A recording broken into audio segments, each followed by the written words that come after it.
Hi guys welcome my YouTube channel. তো আমাৰ মানে চেঁচাৰ মানে আজিৰ পৰা ৰাস আৰম্ভ হৈছে, তো আপোনালোককো দেখাব লগা আজি। তো গাইজ আমাৰ আহিবাতে অলপ দেৰি হৈ গ'ল, তো ইয়াতে চাব মানে মানুহজনে পূৰা ভৰ্তি হৈ আছে মানে। তো গাইজ আমাৰ ৰাস যাত্ৰা আৰম্ভ কৰিলোঁ, তো য'ত ৰাস হৈ থাকিলেকি যাই আছোঁ গাইজ, তো চাই থাকক ভিডিঅ'টো। তো এইফালে আমি গাইজ ৰাস আহি পাই গ'ল, তো ইয়াতে মানে নিউজ লাইভ আহিছে, কিবা কানি সুধি আছে আৰু। তো এইফালে চাব পাৰে মানে কিমান মানুহ, পূৰা মানুহ ভিৰ হৈ গৈছে। তো গাইজ ইয়াতে মানে প্ৰসাদ দি আছে, তো প্ৰসাদটো খাই লওঁ। তো গাইজ আমাৰ প্ৰসাদ খোৱা হৈ গ'ল, তো এতিয়া আমি যাম গোঁসাই চাবলৈ, তো বলক।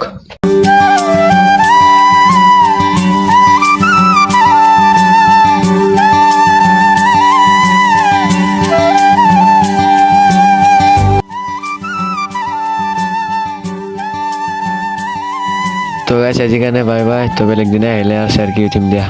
Hi guys welcome my YouTube channel. তো আমাৰ মানে চেঁচাৰ মানে আজিৰ পৰা ৰাস আৰম্ভ হৈছে, তো আপোনালোককো দেখাব লগা আজি। তো গাইজ আমাৰ আহিবাতে অলপ দেৰি হৈ গ'ল, তো ইয়াতে